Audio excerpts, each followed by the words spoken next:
Hi there folks, and welcome back to Getting Started with Laravel 4. In the previous video we had a look at basic Eloquent CRUD. Now in this lesson we're going to zoom into Eloquent relations. Now in our application, which is about posts and users, you could say that each post has a single user and each user can have multiple posts. So this is a one-to-many relationship. Well, in Eloquent you can define that relationships within your models, and then without any further coding you can find posts with certain users or the users that go with certain posts. Well, if that went just a little over your head, don't worry, we'll get our hands dirty with relations now. We'll start with the user model. Okay, scroll down just a bit, and here we create a new public function. Okay, now if we have a user and we want to find the posts with that user, what would we call that function? Well, we'd probably call it something like posts. Okay, well then how do we define that relationship? Well, if you've ever worked with Active Record before, then this will look very familiar to you. When calling the method posts, we'll just return this has many, and now here we need to pass the name of the appropriate model, which in our case is post. And that's how you define this relationship. A single user has many posts. Okay, so now that's one side of the relationship, but every relationship has two sides. Let's open up posts and set up the other way around. Okay, so here we'll create a public function as well. Well, if with a user you can call a method posts, then with posts you should be able to call a method user. And then similar to the user model, we'll just return something, namely this belongs to, and then the model name that we have to pass here, of course, is user. A post belongs to a certain user. Okay, now how do we set this to work? Well, let's open up our controllers folder, and inside of that let's open up the user controller first. Scroll down just a touch until we get to the show method. Here, what we'll do is we'll fetch a user. Well, to do so we need to call the user model, and more precisely we need the find method, and all we have to do is pass in the ID.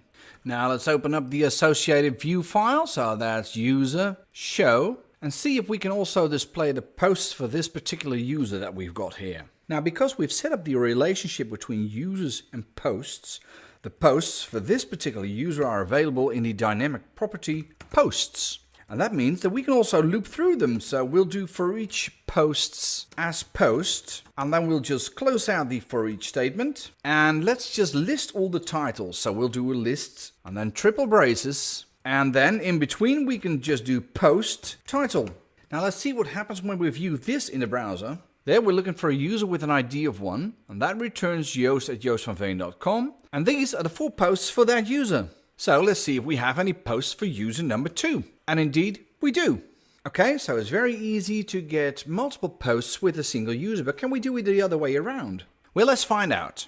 For this we'll open up the post controller. Now at the top we're fetching a couple of posts, and let's just make sure we fetch all posts there. Okay, and then we just open up the appropriate view, so that will be post listing.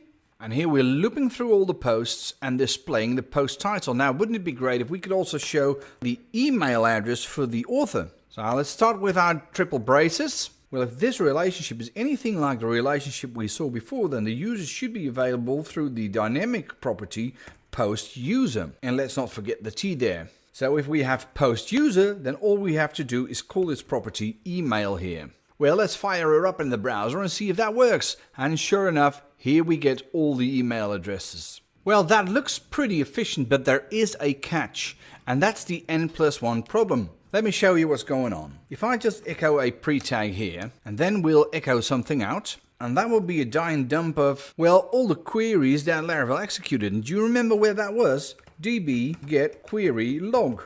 Now watch what has happened.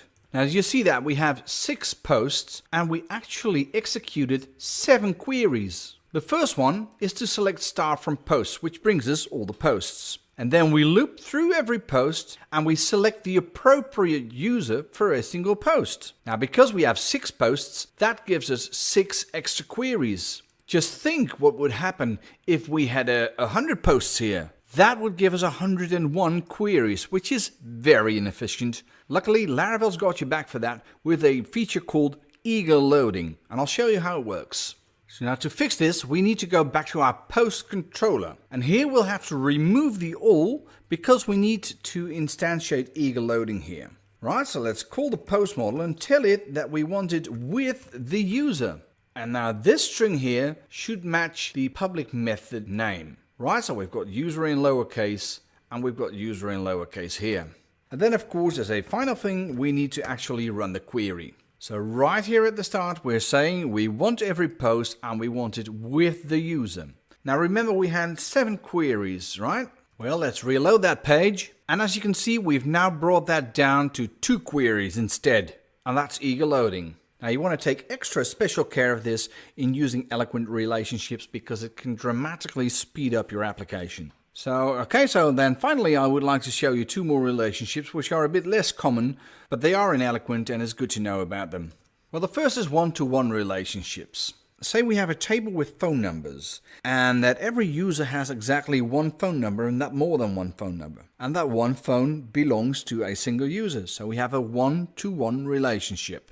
And inside of the user model, what you would do is create a public function called phone, and that would return a this has one relationship with the phone model, which would probably be called something like phone. Now in the phone model, on the other hand, you would have a similar function but called user, and it will return this has one user. So a phone has one user and a user has one phone. That's a one-to-one relationship. Well, let's say that in our application we also have categories, and say that every user can belong to multiple categories, but also that a category can have multiple users. This is called a many-to-many relationship. So let's see if we can very quickly create a many-to-many relationship. Let's just open up the terminal. Okay, now the first thing we're going to do is generate a migration for the categories table. So we'll do PHP artisan generate migration. And then we'll name that migration create categories table. And of course we will need to specify some fields. Well, in this case it's only one field called name, and let's make that a string. Okay, so that's the categories table. So now we have users and we have categories, but we need a third table to link the two together. It needs to have a category ID, so that can be 1, 2, 3, and it needs to have a user ID, and that can be 1, 2, 3 as well. Well, lucky for us, the generator package can create such a pivot table for us. You just do PHP artisan generate :pivot, and then you need to give your pivot table a name. Now all you need to do is pass the 2 table names that you want to link to the pivot generator. But you want to make sure that you specify them in alphabetical order. So categories first, followed by users. And when you do it like this, then the generator package will create a pivot table that sticks to all the Laravel conventions. Now this will save you time and headaches in setting up pivot tables. Okay, let's just run that. And now, of course, we need to specify this relationship inside of our models. Okay, we've got a user model already. We'll create a public function and just think about what you would want to have with your user. Well, you would want categories. Okay, and the way to specify this kind of relationship is to return this belongs to many. So what model do we need to specify here? Well, category, of course. And let's create that model right away. Inside of the models folder, I'll create a new PHP class, and I'll just call that category. Now I want to make sure that extends Eloquent. Okay, and just like we specified a many-to-many relationship in the user model, we also want to specify one in category. Only this time we'll call it users because we want to have users with that category. The model that we want to use for that relationship is of course the user model. So now that we've got everything in place, let's run these 2 migrations that we created earlier, shall we? PHP artisan migrate. See, we've got our categories table and we've got our pivot table right here. And this is all set up according to the Laravel conventions. Now you just sit tight while I populate these 2 tables with some dummy data. So welcome back. We've got 3 categories here and 5 category links inside of our pivot table.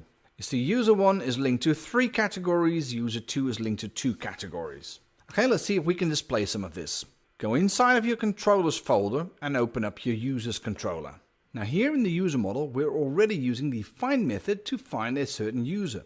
But remember eager loading. What we actually want is a user with categories. And only then do we want to call that find method. Okay, so now let's open up our view. Views, user, show.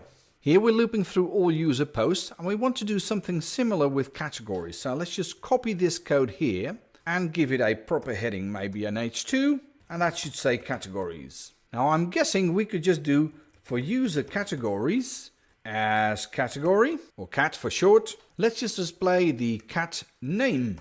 And I think that should actually do it. And sure enough, if we look at user 1, then we see our 3 coupled categories. But if we look at user 2, then we see only 2. Okay, well that's all for Eloquent relationships. I'll gladly see you in the next video, which will be about database seeding. I'll see you there.